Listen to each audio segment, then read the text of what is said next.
नमस्कार, मैं विज्ञान प्रकाश और स्वाभाविक है आज के प्रोग्राम में, आज के मुकाबला प्रोग्राम में चर्चा होगी जो भी बजट के जरिए वादे किए गए हैं आपसे और हमसे और देश से मौजूदा सरकार के, ताकि 2019 और इस साल में जब इंडिया गोज टू वोट, यानी कि हम और आप इस देश में हमें कैसी सरकार चाहिए उसके लिए मत डालने जा रहे हैं, तो ये निर्णय हमें इस सरकार की तरफ आकर्षित करे।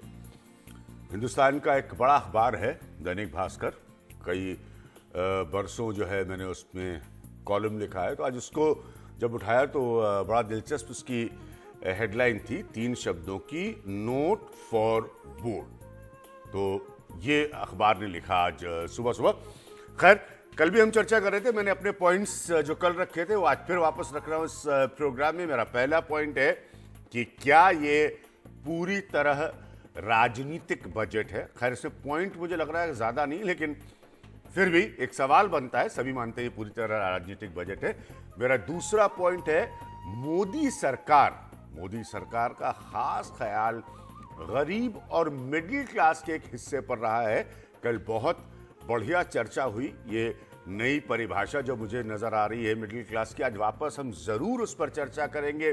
कल भी मैंने ये पॉइंट रखा था कि क्या जो हम और आप नौकरी पेशा मध्य वर्ग हैं, क्या हम इस सरकारों के, इस पॉलिटिकल सिस्टम के इतने बड़े गुनाहगार हैं कि हमारा वोट चूंकि उतना बड़ा नहीं है जिससे सरकारें बदल जाए, तो कोई हमारी तरफ सोचने के लिए तैयार नहीं, सिवाय इसके कि हमसे अलग अलग तरीकों से डायरेक्ट और इनडायरेक्ट टैक्स ले। तो ऐसा लगता है बड़ा हम गुनहगार बन गए इस मुल्क के मध्य वर्ग बन के, क्योंकि अब तो मध्य वर्ग का भी मैंने नया डेफिनेशन सुना, उसमें मिडिल क्लास में अब एक लोअर मिडिल क्लास के हिसाब से गवर्नमेंट्स नजरिया बना रही है। मेरा तीसरा पॉइंट जो है वो ये है कि जो ये मध्य वर्ग है जिसका मैं जिक्र कर रहा हूं, जिसमें अपने आप को खड़ा करता हूं, उसके लिए कोई सीधा टैक्स का फायदा नहीं है। और पता नहीं कब हम इस हालत में आएंगे कि हमारी तरफ सीधे तौर पर सरकारें देखना शुरू करें। इस पर चर्चा हम जरूर करेंगे। इसके अलावा एक और पॉइंट मैंने रखा था अपने आकलन में, महंगाई कम तो है लेकिन क्या बाजार में मांग घटी है। बहुत अच्छा है कि यहाँ पर पैनलिस्ट मौजूद है और उसमें एक ऐसे व्यक्ति हैं जो देश के व्यापारियों को रिप्रेजेंट करते हैं। इन्फ्लेशनरी पैटर्न्स पर जब डिस्कशन होती है, चर्चा होती, तो मैंने कल भी रखा था, आज भी जल्दी से बोल रहा हूँ, एक बहुत ही खास हमारे विशेषज्ञ जिन्हें मैं मानता हूँ अर्थशास्त्र के, वो भी यहाँ मौजूद हैं, कि क्या डिमांड और सप्लाई का संतुलन बिगड़ा हुआ है या वो पूरा नहीं हो पा रहा है कि आप महंगाई को रुका हुआ देख रहे हैं। ये भी इंटरेस्टिंग है। भारतीय जनता पार्टी की तरफ से यहाँ पर एक चार्टर्ड अकाउंटेंट साहब भी मौजूद है, सबसे चर्चा करेंगे। एक और पॉइंट मेरा वो ये है कि किसानों का कोई कर्ज माफ नहीं हुआ। ये कहा जा रहा था लेकिन ऐसा नहीं हुआ कि कोई डायरेक्ट वेवर हुआ हो फार्मर लोन्स को लेकर, किसानों के कर्ज को लेकर। तो ये मेरा पॉइंट है। और एक और बात जो है वो 17 रुपए हर रोज की आय, विपक्ष इसको अपना मुद्दा बना रही है, तो क्या ये वाकई सही? कुल मिलाकर ये तस्वीर मेरे हिसाब से बजट की निकल कर आती है, जो पॉइंटर्स रखे गए। लेकिन फिर भी आज जब सुबह मैंने दैनिक भास्कर अखबार उठाया तो उसकी हेडलाइन मैंने कोट की है, मुझे बहुत पसंद आई। 3 शब्द थे, नोट फॉर वोट। तो क्या ये सरकार ने इसको हासिल किया? प्रवीण झा, सबसे पहले आज आपसे शुरू करूंगा। मैं आपको बड़े सम्मान से एक अर्थशास्त्री के रूप में देखता हूं, वाकई नोट फॉर वोट है या और कोई इसमें से कोई और रीडिंग निकाली जाए? नहीं, वो जो हेडलाइन है वो काफी हद तक सही है। हाँ, भास्कर वालों का मुझे कॉम्प्लीमेंट देना चाहिए, उनके अखबार को इतना क्योंकि जो जिस तरीके से जिन चीज़ों पे फोकस किया गया, जिन मुद्दों पे जो है भाषण में और आवंटन के लिहाज से भी, जहाँ एक तरह से केंद्रित किया गया प्रयास, निश्चित तौर पे वो सबसे ज्यादा वैसे गलत तो नहीं है। अगर कुछ ही महीनों में वोट पड़ना है तो सरकार और क्या चाहेगी? सरकार यही चाहेगी कि घोषणाएं वो हो जो उसको वोट दिलाएं। बिल्कुल, मतलब मैं एक पॉलिटिकल एनालिस्ट के तौर पर बात कर रहा हूँ, आप एक इकोनॉमिक एनालिस्ट हैं, तो देखिए मैं वो बात कर रहा हूँ, गवर्नमेंट चाहेगी तो कि वोट पड़े उसको। नहीं, वो तो हर गवर्नमेंट करती है, और हर गवर्नमेंट के लिए उसकी मतलब गवर्नमेंट के दृष्टिकोण से आप देखें तो वाजिब भी है, वो करेंगी भी। लेकिन इससे जो है अर्थव्यवस्था की जो समस्याएं हैं या जो हमारी बहुत गंभीर ऐसी ज़रूरतें हैं, क्या उसको हम एड्रेस कर पा रहे हैं? उसके अलावा अगर हम ये कर भी रहे हैं, किस हद तक वो समस्या का समाधान करता है, वो बड़ा महत्वपूर्ण है। मसलन कृषि को लेकर आप वर्ल्ड में जी रहे प्रवीण झा, नहीं जैसे आप समस्या का समाधान, उनको उनकी समस्या वोट पाना, नहीं 2019 में उनकी सरकार वापस आए, कांग्रेस की समस्या है कि उनको वोट ना मिले ताकि उनकी आ जाए। नहीं तो आप बहुत ड्रीम वर्ल्ड में उस दृष्टिकोण से भी देखें क्या कि 17 रुपए देके क्या आप वोट ले लेंगे? जो कृषकों के बारे में आपने आंकड़ा दिया बिल्कुल सही है, क्या इससे उनमें कोई और गुस्सा तो नहीं बढ़ जाएगा? तो ये जो है एक ऐसी स्ट्रैटेजी है जो शायद किसी भी तरफ जा सकती है, डाउटफुल है उसमें। इसी तरीके से जो श्रमिकों के बारे में कहा गया कि भाई हम पेंशन की योजना कर रहे हैं, वो कब होगा? कम से कम 20 साल बाद, क्योंकि क्या है कि 18 से 40 वर्ष के जो लोग होंगे। नौजवान हमको नीचे मिले थे पार्किंग लॉट में, तो इतना तो वो भी समझ रहे हैं कि ये कल सुबह से होने वाली बातें नहीं थी। नहीं, कल सुबह नहीं, छोड़ दीजिए आप, तो मैं तो 2 साल 5 साल अगर वो भी टारगेट करें, अगर आप 20 साल बाद की बात कर रहे हैं कि 60 वर्ष की उम्र में ये पेंशन योजना जो है लागू होगी, और 18 से 40 वर्ष के लोग जो हैं वो उसमें प्रीमियम डालना शुरू कर सकते हैं। ठीक है, तो अगर ऐसी चीज है तो इससे जो है ये नहीं कहा जा सकता है कि ये काफी हद तक उनको इस इलेक्शन के लिए रिझाने के लिए किया गया है। अगर किया भी गया है तो इसका कोई खास परिणाम आपके हिसाब से इसका कोई परिणाम नहीं है। ठीक है, लेकिन जो सबसे पहली चीज जो है, फिर मैं जल्दी से प्रवीण खंडेलवाल से आपको लाऊंगा, जो टैक्स से जुड़े हुए जो और चीजें जो की गई, निश्चित तौर पे मुझे लगता है कि वो उनके लिए सबसे सिग्निफिकेंट एक आप उसको हथियार कह सकते हैं, आप उसको एक स्ट्रैटेजी कह सकते हैं। मनु गौड़ ने कल अपनी बात रखी थी इस पर। हम टैक्स पर आने से पहले प्रवीण खंडेलवाल, चूंकि आप मैं बरसों से कह रहा हूं कि आप सीधा संपर्क रखते हैं, और दिल्ली वालों में नहीं मैं गिनता आपको जिनके संपर्क सूत्र ही टूट जाते हैं जैसे ही वो सत्ता में आते हैं। क्या वाकई ये नोट फॉर वोट है, या जैसे प्रवीण झा कह रहे हैं कि नोट फॉर वोट तो जरूर है, उसमें कुछ गलत नहीं, मैं भी कह रहा हूं कुछ गलत नहीं है, लेकिन असर वो नहीं आ पाएगा जो असर मौजूदा सरकार चाहती है? नहीं, मुझे लगता है कि इसको थोड़ा सा समझने की जरूरत है। कैसे? इसमें कोई दो राय नहीं कि अगर वो नोट फॉर वोट भी है तो कोई गलत नहीं है। ठीक है, मैं खुद भी कह रहा हूं, सरकार अपने अंतिम चरण पर है, और सरकार को अगली सरकार बनानी है, तो उसके लिए उसको वो जो भी मार्ग अपनाएगी वो लेजिटिमेट है। अभी पेंशन योजना की बात करी आपने, बिल्कुल प्रवीण झा ने बिल्कुल सही कहा कि 20 साल इसकी जब रिजल्ट आएगा 20 साल लगेंगे। लेकिन अगर इसको मैं दूसरी तरफ से देखूं तो पेंशन योजना जिसको हम आज अपने कर्मचारी को यदि मैं दूंगा तो मेरे यहाँ कर्मचारी की रिटेंशन जो है वो बढ़ जाएगी। अभी तक क्या होता था कि कर्मचारी साल 2 साल मेरे यहाँ काम करता था, साल 2 साल इनके काम करता, साल 2 साल इनके काम करता था। लेकिन अगर अब मैं उसको कहूं कि मैं 100 रुपए तेरे डालूंगा, तेरे 100 रुपए मैं डालूंगा, 100 रुपए सरकार उसमें डालेगी और पेंशन रहेगी, तो मेरे यहाँ उसके टिकने रोजगार की एक स्थायित्व की गारंटी वो बढ़ती है, वो बढ़ती है। इस बात को हमें कहीं ना कहीं समझना होगा। सुन रहा हूँ गौर से मैं। दूसरा, अभी आप जब मध्यम वर्ग की बात कर रहे थे तो वो अलग विषय, हम उस पर आएंगे। नहीं, मैं उस पर कह रहा हूं कि बेशक मध्यम वर्ग को शायद सीधा कोई लाभ ना मिला हो, लेकिन 5 लाख रुपए की जो छूट है अगर उसको देखें तो वो लगभग 8 लाख रुपए की या 9 लाख रुपए की छूट एक व्यक्ति को मिलती है। क्योंकि उसमें अगर वो अपना 10 रुपए भी ऊपर हो ना, अब देखिए फिर हम अरिथमेटिक्स में आ जाएंगे, क्योंकि 10 रुपए ऊपर भी बढ़ा तो फिर टैक्स किस प्रोपोर्शन से बढ़ रहा है उसको भी आप देखिए।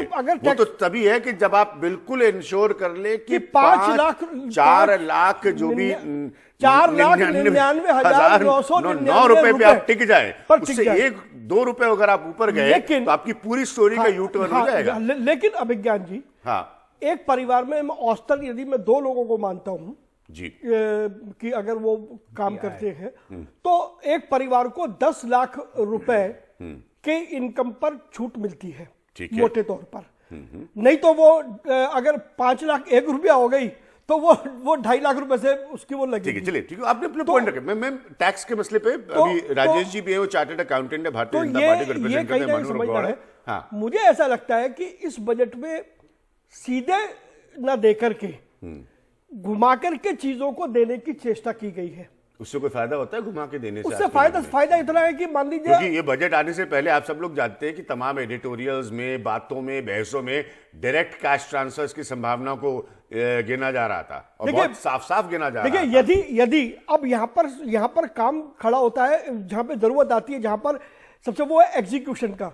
यदि एग्जीक्यूशन करने वाले लोगों को ठीक तरीके से समझा पाए कि ये जो छूटें मिली है 2 महीने में सब समझ जाएंगे वो लोग। ऐसा नहीं सर, ऐसा नहीं होता।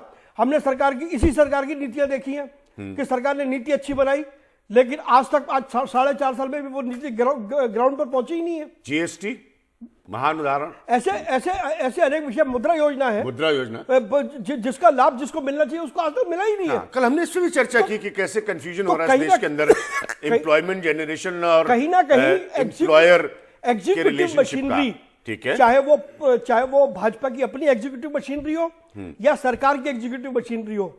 इस बजट, धन्यवाद आप आलोचना कर रहे हैं, धन्यवाद आप आलोचना कर रहे हैं, क्योंकि हकीकत है। इस बजट की कोई सरकार कुछ नहीं हासिल कर पाती। कांग्रेस 44 सीट पे आई थी 200 प्लस से। तो इसलिए इस बजट की बारीकियों को हमें जनता तक ले जाना होगा यदि इसका पॉलिटिकल माइलेज लेना है तो। ठीक है, चलिए, ये आपने एक निर्णायक बात बताई कि पॉलिटिकल माइलेज। अब मनु गौड़, जैसे स्वाभाविक, अब आप अखबार भी आपने सारे पढ़ लिए होंगे, आकलन हो गया होगा, क्या हासिल कर सकती है? कल हम लोग बात कर रहे थे कि क्या इसने किया है सरकार ने। अब आपसे मेरा प्रश्न वही है जो प्रवीण झा से था, ये हासिल क्या कर सकती है? देखिए, जब कल बजट भाषण की शुरुआत हुई तो सबसे पहली चीज क्या बोली गई कि गांव में शहर की जिंदगी देंगे। ठीक है, ये पहली लाइन थी। तो गांव में शहर की जिंदगी देने का मतलब है कि वही जो शहर में प्रदूषण है वो गांव में देंगे, वही जो खाने को शुद्ध नहीं मिलता वो गांव में देंगे, वो जो पानी पीने को नहीं मिलता वो गांव में देंगे। काश आपकी बात बजट भाषण से पहले सुनी गई होती। हाँ, ठीक है। उसका सबसे बड़ा कारण क्या है? हाँ, कारण उसका मुझे आपकी बात में बड़ा, मतलब जिसे कहते हैं ना, थोड़ी सी वैचारिक हंसी आ रही है, तो गलत ना समझा जाए इसे। हाँ। तो कारण इस चीज का क्या है? आप किसी भी तरह से, आपने जो बोला कि ये नोट फॉर वोट, ये किसी भी तरह दैनिक भास्कर के हेडलाइन ने बोला, दैनिक भास्कर की हेडलाइन में, आप कोई भी इलेक्शन आए, कुछ भी आए, ये नोट फॉर वोट हमेशा से होता है, हमेशा से होता है, ये कभी रुक भी नहीं सकता। इसका क्या पॉलिटिकल बेनिफिट मिलेगा? कुछ जगह पर मिल सकता है, और हमारे देश लेकिन में प्रवीण खंडेलवाल ने एक ईमानदार बात रखी है, ये रखते हैं, इसलिए मैं इनके कई दफे इनको अपने प्रोग्राम में इसलिए बुलाता हूँ। साफ साफ कहते हैं सरकारों की कमजोरी कहाँ पे आती है, अच्छी सोच को भी जब वो पहुंचा नहीं पाते। अब यहाँ पर पहुंचाने के लिए दिनों का समय है, साल, 6 महीने, 2 साल का नहीं है।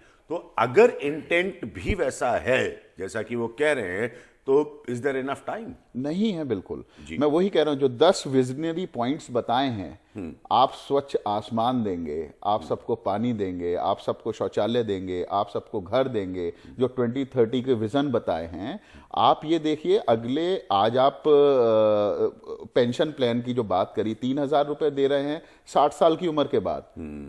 जब वो व्यक्ति 60 साल का पहुंचेगा, तब उस 3,000 रुपए की वैल्यूएशन क्या होगी उस दिन के हिसाब से? सही बात है।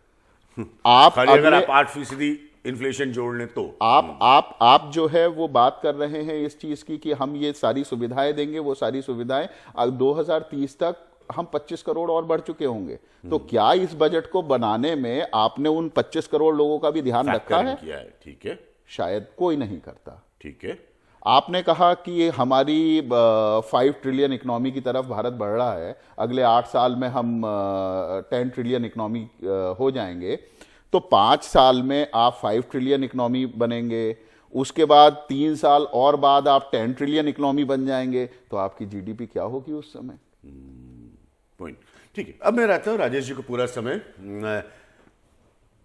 कॉन्सेप्ट पर यहां कोई विवाद नहीं हो रहा है, किसी को इस बात से ऐतराज नहीं है। यहां सभी लोग बहुत गहरे पढ़े लिखे लोग हैं कि वोट चाहिए नोट देकर।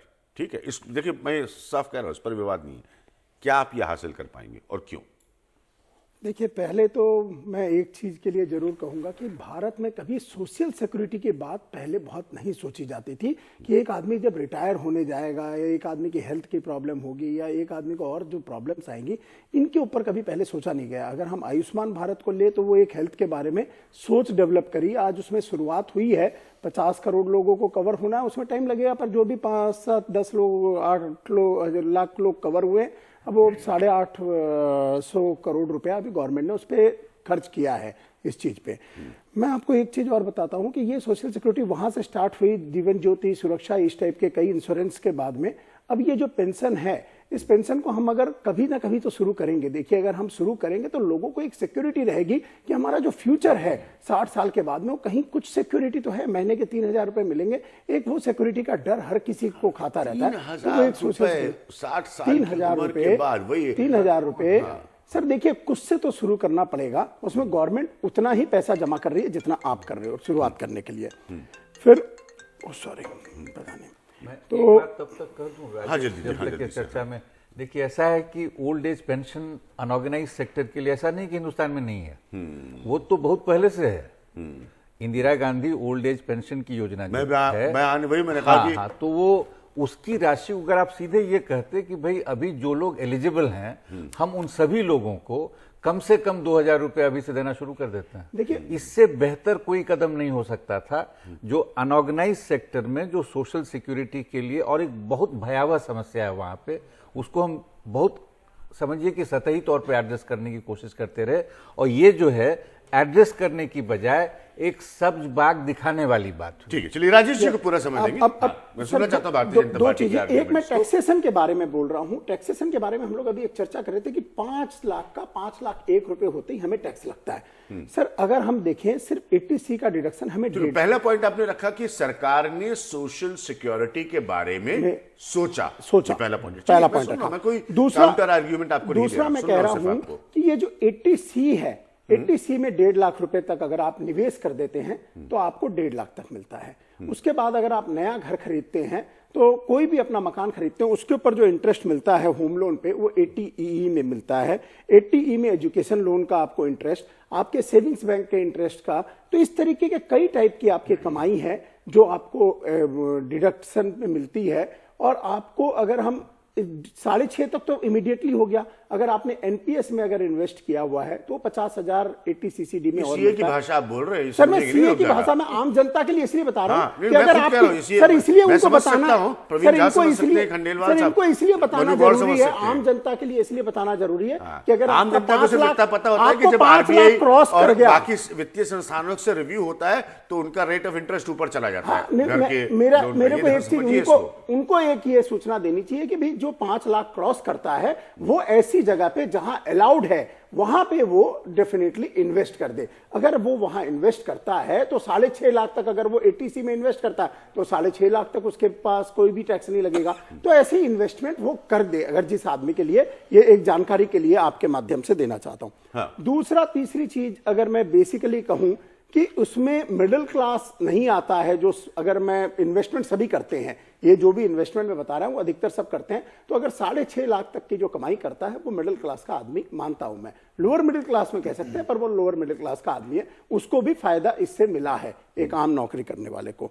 तो ये देश का बजट है, ये जन जन का बजट है। और जिसको हम 17 रुपए की बात कर रहे हैं, आज कोई मैं ट्वीट पढ़ रहा था, उस ट्वीट में उसने घंटों के हिसाब से, देखिए हम घंटों की और उसकी तो बात नहीं करेंगे, बजट में जो आपके पास अमाउंट है और जो आप फिस्कल डेफिसिट को बचाते हुए आपको ठीक तरीके से कर सकते हो उतना करना। 6,000 पर मंथ एक ठीक तरीके के अमाउंट दिया हुआ है। कर्ज को माफ करेंगे पर ईयर, सॉरी मुंह से निकल गया, पर ईयर एक ठीक अमाउंट है। पर आज एक दिन जो आपके पास पॉसिबिलिटीज है उसी में करोगे। कर्ज एक बार माफ होगा, और कर्ज सारे लोग लेते भी नहीं है। कई लोग इतने बुरी हालत में होते हुए भी कर्ज नहीं लेते, उनका नेचर है। पर आज क्या उनको हम छोड़ दें कि उनको नहीं मिले? आज जो कर्ज लेते हैं सिर्फ उनको ही मिले। तो जो कर्ज जिन लोगों ने ले रखा है उनको एक बार माफी मिलेगी, पर ये हर साल मिलेगा। ये रेगुलर है, ये रिकरिंग है, जिसका फायदा लोगों को मिलेगा। बीजेपी ने अपना पॉइंट एनिमल हस्बेंड्री उन पे भी हम लोगों ने आप कोई काउंटर आर्ग्यूमेंट नहीं रखा। भारतीय जनता पार्टी ने अपना पॉइंट रखना, आपने बाकी विशेषज्ञों को सुना। हरीश रावत साहब अब हमारे साथ आ गए, कांग्रेस के वरिष्ठ नेता हैं, खुद मुख्यमंत्री रह चुके हैं, तो थोड़ा सा पैसा बांटने की बारीकियों पर हम इनसे भी चर्चा करेंगे। सरकारों के लिए बड़ा मुश्किल होता है। अच्छा, नेताओं की एक बहुत बड़ी यूएसपी है, सारी पॉलिटिकल पार्टीज बांटने को तो वो अपना राष्ट्रीय कर्तव्य समझते हैं, और ये बताने को अपना राष्ट्रीय कर्तव्य कतई नहीं समझते कि आएगा कहाँ से। ये बड़े सालों से बिजली बांट दो, पानी बांट दो, ये बांट दो, वो बांट दो, आएगा कहाँ से? कहीं आएगा मालूम है कहाँ से? हमारी आपकी जेब से, जिसकी तरफ देखने को तैयार नहीं है। मिडिल क्लास, हमने कहा ना हम तो गुनाहगार हैं, हम आए क्यों हैं छोटे शहर से बड़े शहर में नौकरी करने के लिए? उम्मीद हमने क्यों जिंदगी में बांधी? सबसे बड़ा गुनाहगार हम हैं, क्योंकि हमको तो कुछ मिलना ही नहीं है। और जैसे मनु गौड़ साहब ने बताया, उनका गांव-गांव में वो शहर पैदा कर देंगे, तो रिवर्स अर्बनाइजेशन के की तरफ वो ले जाएंगे। तो बड़ा इंटरेस्टिंग है, इसलिए सुनिए, क्योंकि आपकी हमारी जिंदगी पर सीधा असर डालता है। अब हम आएंगे ये मिडिल क्लास के पॉइंट पर। मैं कल से इसको उठा रहा हूं, ये बहुत महत्वपूर्ण है। 2014 में इस मध्य वर्ग ने बहुत ज्यादा उम्मीद रखी थी नरेंद्र मोदी के कंधों पर, और जिसकी वजह से नरेंद्र मोदी को 282 मतलब बहुत बड़ी जीत हासिल हुई थी। वो छोटी जीत नहीं है किसी भी सरकार के लिए। क्या ये सब कुछ बदल गया है? क्या मोदी जी को इस मध्य वर्ग में कोई रुचि नहीं है? मध्य वर्ग का अब डेफिनेशन है लोअर मिडिल क्लास, 5 लाख रुपए से नीचे। थोड़ा टैक्स की बात पर हम आएंगे, समझाता रहूंगा आपको एक छोटे से ब्रेक के बाद।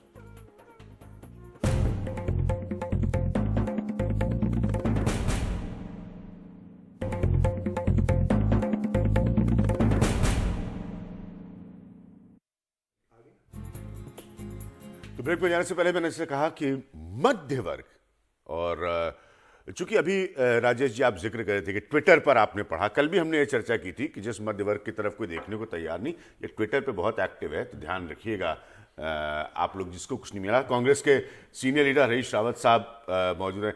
हरीश जी, ये क्या हो रहा है भारतीय समाज के साथ जब आर्थिक नीतियां सुनाई जा रही हैं कि मध्य वर्ग को भी अब अलग अलग कैटेगरी में कर करके, याद है किताबें जब लिखी जाती थी, the great Indian middle class, Pawan ने लिखी थी किताब, पवन वर्मा ने, अब उसको लोअर मिडिल क्लास बनाकर टारगेट किया जा रहा है। क्या चाहती हैं सरकारें?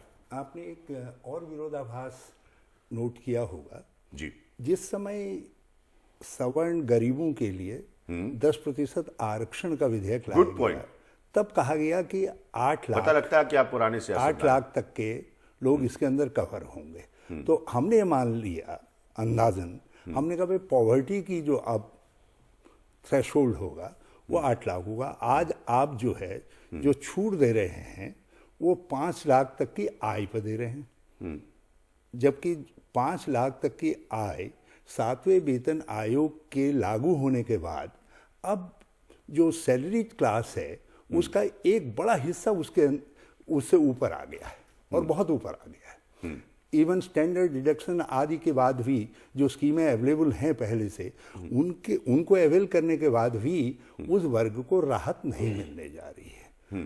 तो इसीलिए हमने अपनी पार्टी में मैं कांग्रेस का पॉइंट जानना चाहता हूं। जब हम मैनिफेस्टो बना रहे हैं तो हम लोगों ने इस बात को डिस्कस किया। हमने कहा 7वें वेतन आयोग के बाद जो हम इस बात को कहा का मैनिफेस्टो, अभी तक तो लोकसभा का नहीं बनाया ना आपने। जब डिस्कशन कर रहे हैं बनेगा, अच्छा, बनेगा तो बनेगा। हाँ,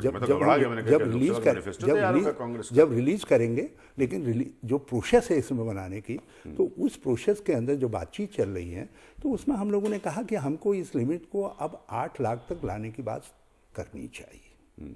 इसलिए करनी चाहिए क्योंकि बीजेपी ने 5 लाख की बात करी है, इसलिए नहीं, कांग्रेस की इंडिपेंडेंट थिंकिंग नहीं है इन्होंने, बल्कि हमारा जो डिस्कशन था, उस मैं ये कहूंगा कि इन्होंने हमको प्रीएम्प्ट करने की कोशिश की, क्योंकि राहुल गांधी जी ने उस डिस्कशन के एक पार्ट में जो ये कहा कि हम जो है हर गरीब व्यक्ति के लिए, आम व्यक्ति के लिए एक मिनिमम इनकम की गारंटी देंगे। हाँ, मैं आने वाला था, यही देखिए, मैं इसी से बड़ा विचलित हूं कल से, मैं इसी बात से। एक गरीब व्यक्ति, आम व्यक्ति, मिडिल क्लास व्यक्ति, HNI, अब ये हिंदुस्तान का जो सामाजिक ढांचा, अभी जाति में तो हम आ ही नहीं रहे, सिर्फ आर्थिक क्षेत्रों में इतना बटेगा नहीं, इसलिए यही बात है जी। तो इसलिए इस समय जो मिडिल क्लास के सामने, मिडिल क्लास को किसी कैटेगरी में यदि भाजपा के टर्म्स में भी कहिए, ठीक है, जो न्यू मिडिल क्लास ये कह रहे हैं, उसकी बात भी यदि करिए तो उसके सामने सबसे बड़ा सवाल है अनएम्प्लॉयमेंट का।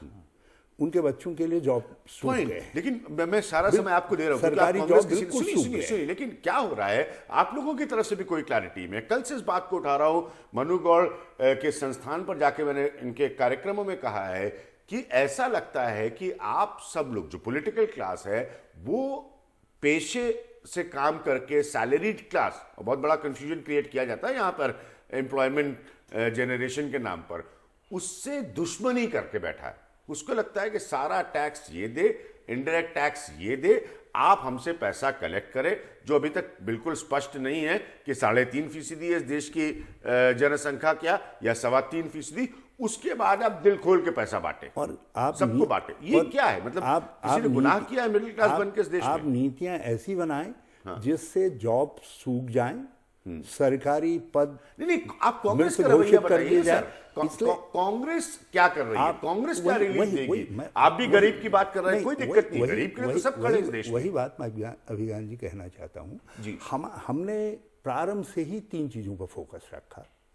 हमने कहा एक तो खेती में निराशा है, किसान निराश हो रहा है, और जो जीडीपी जो विकास दर थी खेती की, वार्षिक विकास दर जो यूपीए के समय में 4.5% से ऊपर थी, वो घट करके 2% से नीचे आ गई है, और कॉन्स्टेंटली 2% से नीचे बनी हुई है। कभी 1.7 आ जा रही है, कभी 1.9 आ जा रही है, 2 को भी क्रॉस नहीं कर रही है। और किसान हताश हो रहा है, वो आत्महत्या की ओर जा रहा है।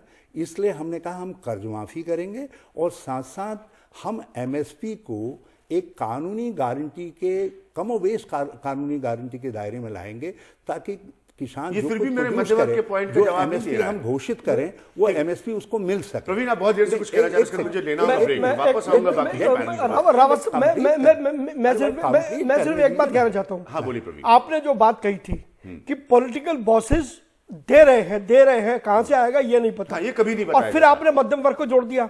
अब सवाल ये है कि राहुल गांधी कह रहे हैं कि हम मिनिमम बेसिक इनकम उनकी तय कर देंगे। अरे तय तो कर दोगे, लेकिन वो आएगा कहां से?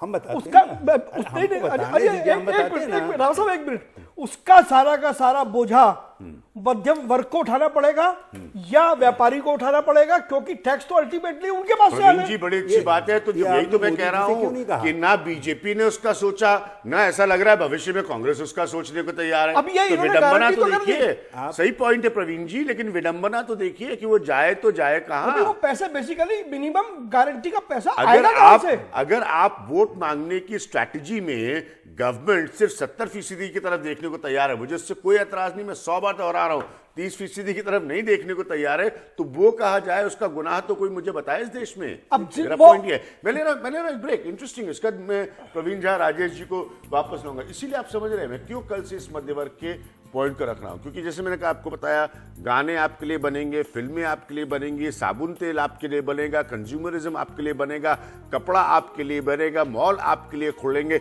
सब कुछ आपके लिए होगा, शहरीकरण आपके लिए होगा, लेकिन उसका भी प्राइस आप पे करेंगे और प्लस सरकार को टैक्स भी देंगे। तो वहां पे कोई रिलीफ नहीं है। तो या तो कुछ ऐसी स्थिति हो जाएगी, भाई जितना सरकार ने तय किया सब लोग उसी के नीचे कमाए, उससे ऊपर नहीं कमाए तो बड़ी टेंशन हो जाएगी, बड़ी प्रॉब्लम हो जाएगी इस जीवन को जीने में, क्योंकि सारे लोग तो उद्योगपतियों के घरों से आते नहीं है। तो बहुत दिक्कत है, इसको थोड़ा सा गंभीरता से समझिए। हम वापस आएंगे अपने विशेषज्ञों के पास एक छोटे से ब्रेक के बाद।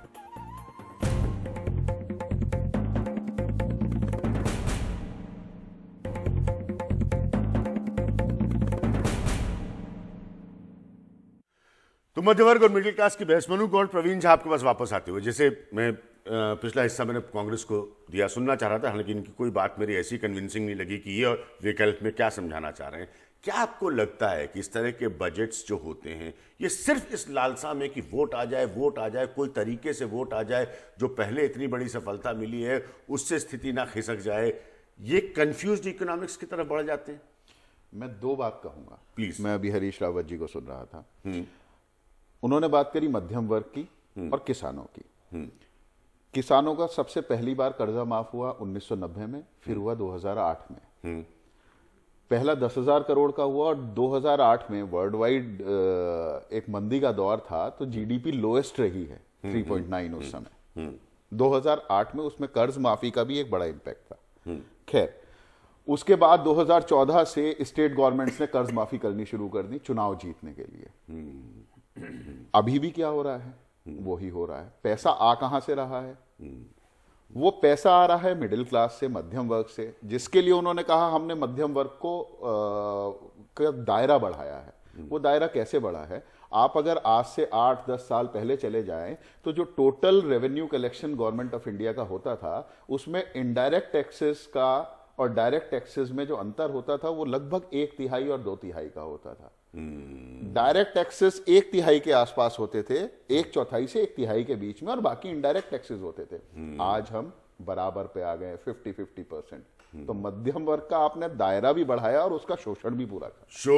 शोषण शब्द में सुनना चाहता था प्रवीण जी बहुत जल्दी से, क्योंकि सर बिल्कुल समय नहीं होगा प्रोग्राम में। जहां तक ये टैक्सेस के बारे में जो मनु जी ने कहा, ये बात बिल्कुल सही है, लेकिन पिछले 4-5 वर्षों में आप अगर देखेंगे तो अब ये हो रहा है कि जो इनडायरेक्ट टैक्सेस जो हैं उनका शेयर, जो पहले था एक ट्रेंड जो कम रहा था और डायरेक्ट टैक्सेस बढ़ रहा था, वो स्थिर हो गया है, अटक सा गया है। तो उसको भी ध्यान देने की जरूरत है। एब्सोल्यूट अमाउंट दोनों के बढ़े हैं, उसमें तो कहीं कोई संदेह नहीं है। तो मूल चीज जो आप ये कह रहे हैं कि मिडिल क्लास का जो एक कंट्रीब्यूशन है वो निश्चित तौर पे रहा है इसमें, लेकिन चूंकि इनडायरेक्ट टैक्सेस आपके 50% हो जाते हैं और वो टैक्स हर व्यक्ति दे रहा है। हाँ, वो मनोगढ़ ने कहा कि करीबन 70 से 71% देता है। इसलिए हमें उसको चार्टर्ड अकाउंटेंट राजेश जी आपसे पूछना चाहूंगा, मैं आपके पास आता हूं, ठीक है, ये जानते हो कि आप भारतीय जनता पार्टी के समर्थक, इसमें बिल्कुल भी कुछ गलत नहीं है। आप मुझे क्या सलाह देंगे कि यार ऐसा है, घर में 4 लोगों को सेट कर दो आमदनी के हिसाब से और सबको 5-5 लाख रुपए के नीचे कर दो, 4 लोगों का परिवार टैक्स फ्री।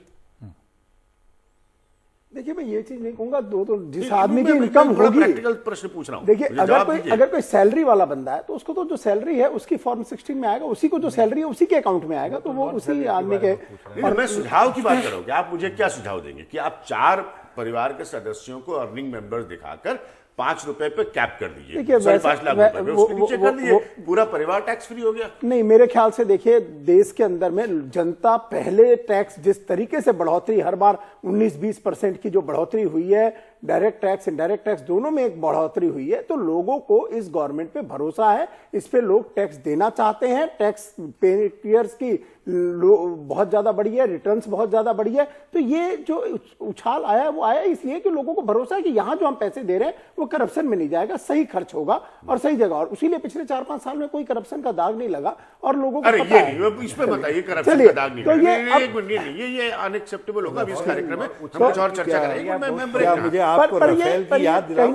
कहीं ना कहीं सारे ऐसी चीजें रही है जिससे लोगों ने ज्यादा टैक्स दिया। करप्शन के डिस्कशन नहीं है, ठीक है। हाँ प्रवीण, आप कुछ बहुत जल्दी एक छोटी सी बात, उछाल की प्रक्रिया बहुत पहले से शुरू हुई है टैक्स कलेक्शंस में, ये पिछले 4-5 वर्ष की बात नहीं है। ये मैं उसकी भी रिवर्स थ्योरी पर आ सकता हूं, क्योंकि बहुत सारे लोगों ने इस बात को लिखा और कहा है कि इस सरकार के राज में टैक्स टेररिज्म हुआ है। तो मैं इन डिबेट्स में आज नहीं आ रहा हूं, ये मसला नहीं है। अभिज्ञान जी, मेरा अपना ये मानना है कि अभी जैसा मनु गौड़ जी ने कहा कि 50% हो गया इनडायरेक्ट टैक्स और डायरेक्ट टैक्स।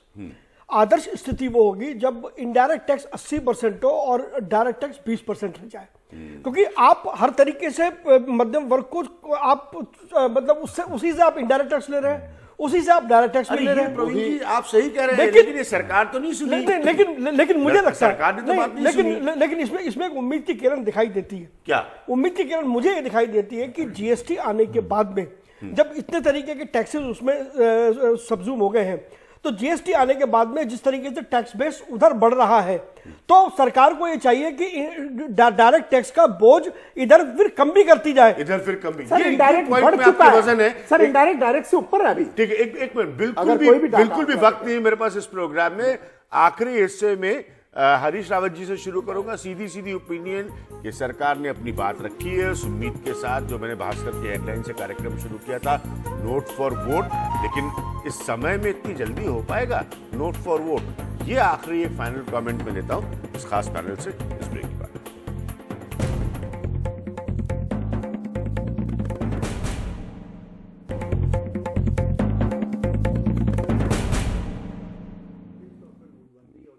तो मैंने कहा बहुत सारे मसले हैं। हरीश रावत साहब से ब्रेक में भी चर्चाएं हो रही थी, जैसे कहा कांग्रेस को भी अपनी बातों को स्पष्टता से रखना पड़ेगा। प्रवीण खंडेलवाल ने एक बात कही और इसी पर इस प्रोग्राम को मैं अंत करना चाहूंगा।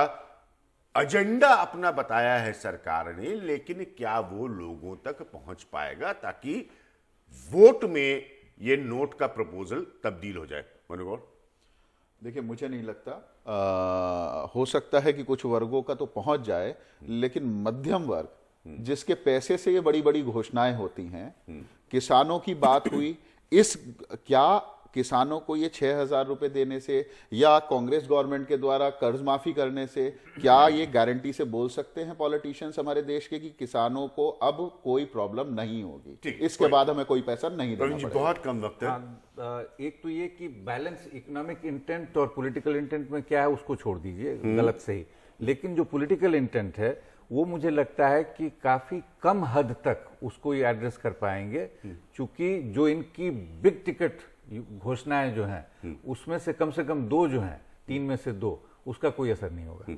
राजेश जी, देखिए, असर इसलिए होगा कि हर सेक्टर के लिए किया गया है। टैक्स की माफी हम अगर मिडिल क्लास के लिए ले लें, अगर फार्मर्स के लिए भी किया गया है, अनऑर्गेनाइज्ड लेबरर्स के लिए किया है, तो हम करने की सबको लिए कोशिश करेंगे। इनकम टैक्स की रिटर्न वगैरह को सबको ऑनलाइन करने के हिसाब से करप्शन को भी रोकने की कोशिश करिए। तो हर सेक्टर के लिए किया गया और देश की जनता खुश है इस बजट से पूरी तरह। विज्ञान जी, एक बार फिर दोबारा कहूंगा कि बजट अच्छा या बुरा इससे कोई लेना देना नहीं है। बजट में जो भी घोषणाएं हुई हैं, उन घोषणाओं का लाभ अंतिम व्यक्ति तक कैसे पहुंचे, उसके लिए बीजेपी की जो मशीनरी है, बीजेपी का जो स्ट्रक्चर है, अगर वो कमर कस के तैयार होगा तो कम समय में ये मैसेज हर आदमी तक जा सकता है। अगर अगर is the capital word here, अगर। रावत साहब, बहुत कम टाइम। 6,000 रुपया साल इन्होंने किसान को कहा है कि हम तुमको डायरेक्ट सब्सिडी के रूप में देंगे, वो इसका अर्थ है कि प्रतिदिन आप 1 प्याला चाय देंगे उसको। 16-17 तो कांग्रेस किसानों को कांग्रेस वोट नहीं चाहती कर रही। हम आलोचना देखिए, इस समय जो खेती को सबसे बड़ी जरूरत थी, किसान को सबसे बड़ी जरूरत थी, वो कर्ज के बोझ से राहत, और जो एमएसपी है वो एमएसपी उनको मिले ईमानदारी के साथ, उसको सुनिश्चित किया जाए। नंबर 1, उसमें ये बजट बिल्कुल फेल रहा है, किसान के लिए खाली आई वॉश है। दूसरी, इन्होंने जो बड़ी घोषणा की, मैं जल्दी जल्दी पूरा कर रहा हूं क्योंकि मुझे टाइम नहीं मिल पाया। दूसरी जो घोषणा इनकी है, शिकायत लिया नहीं, मैं वैसे कह रहा हूं, कोई शिकायत आपने, निदेशक मुझे नहीं टाइम दे रहे, बताइए मैं क्या करूं? और देश की जनता, आपने नहीं दिया, नहीं कह रहा हूं, मैं ये कह रहा हूं कि मैं आया देर में, तो इसलिए मुझे टाइम नहीं मिल पाया, इसलिए मैं उस बात को करेक्ट कर रहा हूं। दूसरी बात जो इन्होंने कहा है कि हम नीचे के जो है निम्न वर्ग के लिए जो है पेंशन योजना ला रहे हैं, वो पेंशन योजना खाली हवाई है, क्योंकि उसका कहीं कोई आधार देश के अंदर नहीं बना है। अभी तक कोई सर्वे नहीं है डोमेस्टिक सर्वेंट की, रग फिकर्स की, रिक्शा पुलर्स की, रेहड़ी पट्टी वालों की, आदि की जो है। तो इन्होंने जो उनके लिए पेंशन योजना की है, कौन जिया है तेरी जुल्फों के सर होने तक। अब रहा सवाल जो इनकम टैक्स वाला है, ये इनकम टैक्स लिमिट जब तक 8 लाख नहीं होती, 8 लाख ही है, तो नहीं, रियल ठीक है। कांग्रेस ने अपना पॉइंट रखा और आपने भी अपना पॉइंट रखा कि आप देर से आए, समय मैंने नहीं कम किया। राजनीति में, एक मिनट आप ही की बात से खत्म कर रहा हूं कि राजनीति में समय जो है वो बड़ा मायने रखता है, टाइमिंग। तो इसलिए अब देखना यही होगा, प्रवीण खंडेलवाल के पॉइंट में खत्म कर रहा हूं कि आपने अपनी बात कह दी, आपके ट्रेजरी जिसे हम कहते हैं उसने जोर से मेज भी थपथपा दी। अब देखना होगा कि बटन कितना दबता है, उसके बाद चर्चाएं होती रहती हैं और मैं खासतौर पर आपसे ये राजनीतिक चर्चाएं आगे भी करूंगा। फिलहाल सबकी ओर से बहुत बहुत धन्यवाद और मध्य वर्ग के हमारे पॉइंट को जरूर समझिए, जानिए कि हमारे साथ क्या करना चाहती हैं सरकारें। फिलहाल नमस्कार।